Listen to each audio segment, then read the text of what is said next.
ایسا رمضان میں اگر آپ شاپنگ کو جا رہے ہیں تو شاپنگ کو جانے کے بعد آپ بچوں کے لیے کپڑے لیتے، بڑوں کے لیے لیتا، آپ کے لیے لیتے، تو جن کے لیے کپڑے لیتے آپ کے بچوں کے ساتھ ایک جوڑا زیادہ بھی لے لو، تاکہ وہ جوڑا، وہ نیا کپڑا آپ کے کسی غریب پڑوسی کو وہ کپڑا آپ دے سکو۔ آپ شاپنگ کو جا رہے، برقع خرید رہے، ٹھیک ہے، آپ کے برقعے کے ساتھ ایک ایکسٹرا برقع لے لو۔ آپ جو بھی کپڑا خریدتے اس کے ساتھ ایک ایکسٹرا لے لو، نیا ویسا ہی جیسا آپ پہنتے ویسا ہی ایک کپڑا لے لو نا۔ آپ جوتے خریدنے جا رہے، آپ ایک ایکسٹرا لے لو نا۔ کوئی بھی چیز جو آپ اپنے لیے خریدتے اس کے ساتھ ایک زیادہ لے لو، تاکہ آپ کے پڑوس میں، آپ کے محلے میں کون غریب ہے اس کے گھر کو لے کے جا کے پہنچا دو۔ اب غریب اور مسکین میں فرق بتانے والا تھا، وہ کیا ہے؟ غریب اور فقیر وہ جو ہم دیکھے تو سمجھ جاتے رہے بھائی یہ غریب لوگ ہیں، یہ فقیر تو مانگنے والا، مانگتا بیچارہ، اس کے پاس کچھ بھی نہیں ہے، مانگتا، یہ غریب اور فقیر ہے۔ مسکین کون ہے؟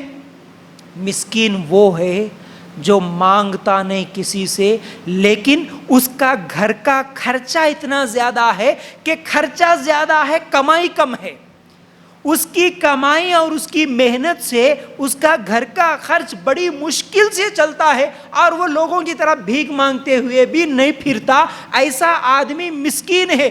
دیکھنے والوں کو اچھا نظر آتا، ارے انہوں تو اچھے ہیں نا بھائی، ایسا نظر آتا، لیکن اس کے پیچھے اس کے قرضے ہیں، قرضوں کے بوجھ کے تلے وہ دبا ہوا ہے، یہ سب مسکین ہے۔ تو ہم ایسے مسکینوں کو ڈھونڈ کر، جو مانگتے نہیں لیکن ضروریات ان کی زیادہ ہے، ایسے لوگوں کو گھر لے کے جا کے پہنچانا، گھر لے جا کے ان کو پہنچانا، چیزیں دینا، پیسوں کی شکل میں، کپڑوں کی شکل میں، کوئی بھی چیز۔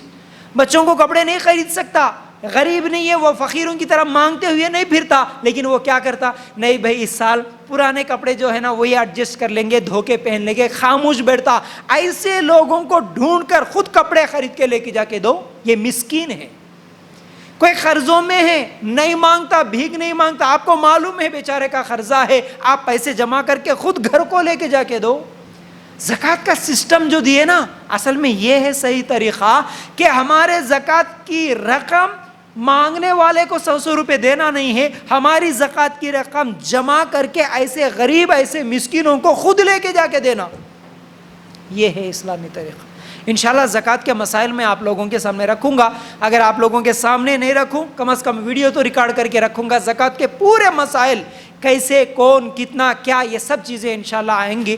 تو بہرحال تو یہ ہے غریب، مسکین، فقیر اور اسی طرح یتیم۔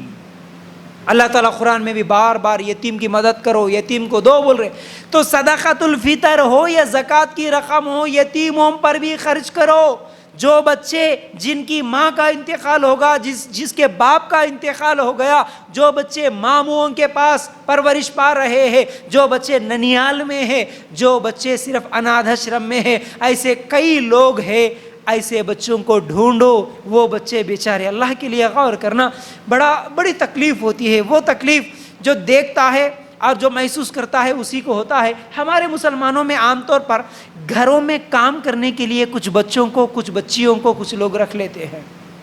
بیچاری ماں ہوتی ہے لیکن باپ مر جاتا ہے، 2-3 لڑکیاں ہی ہوتی ہے یا لڑکے ہوتے ہیں، تو بچوں کو مدرسے میں، اب غریب ہی مدرسے میں پڑھتا، بچے کو مدرسے میں، ہاسٹل میں بھیج دیے، کیونکہ ماں کے پاس اتنا پیسہ نہیں ہوتا اس کو اچھی طرح پڑھائے۔ اب بچی بس 7-8 سال 10 سال کی ہو جائے، اس کو کسی کے گھر میں کام کرنے کے لیے رکھ دیتے ہیں۔ یہ الگ مسئلہ ہے، وہ لوگ اس کے اوپر ظلم کرتے وہ الگ مسئلہ ہے، لیکن حالانکہ ظلم کسی کے اوپر نہیں کرنا، اگر خیر خواہی کی نیت سے اس بچی کو اگر اپنے گھر میں رکھ دے تو اس کے بھی کچھ حقوق ہے، اس کے بھی کچھ خواہشات ہے، وہ سب ادا کرنا، ان کو بھی وہ حق دینا یہ ضروری ہے۔ تو وہ بچیاں بیچاری، ماں خود اس بچے کو پال نہیں سکتی، اس لیے کسی کے گھر میں کام کو لگا دی۔ بیچاری اسکول کو جانے کے ایج میں کسی کے گھر میں کپڑے دھونے کا کام کر رہی ہے، کسی کے چھوٹے بچوں کو اٹھانے کا کام کر رہی۔ ان بچیوں کی ذمہ داری لے کے آپ اگر طاقتور ہے تو ان کے لیے پڑھائی کا انتظام کرو۔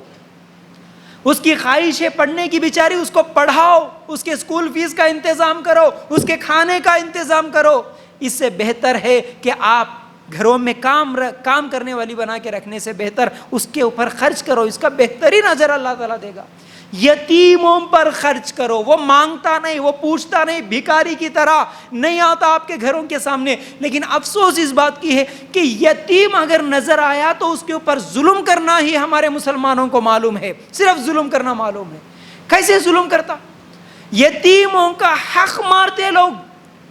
یتیموں کا چھوٹا بچہ, چھوٹی بچی, اس کے اگر باپ مر گئے تو سگی اس کی دادی یہ بول کے بھیج دیتی کہ چل نکل, تیری بیٹی کو تو لے کے نکل جا. یعنی بہو سے یہ کہتی کہ تو نکل, گھر میں تیرا کوئی حصہ نہیں تیرا.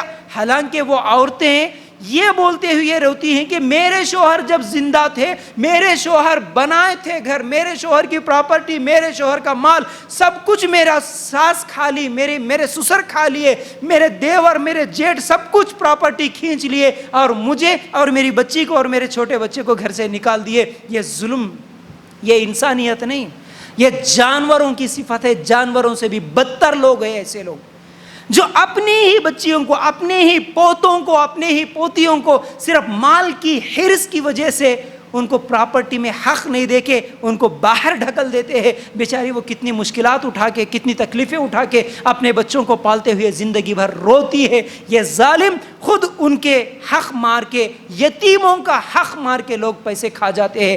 حرام ہے, حرام ہے, حرام ہے.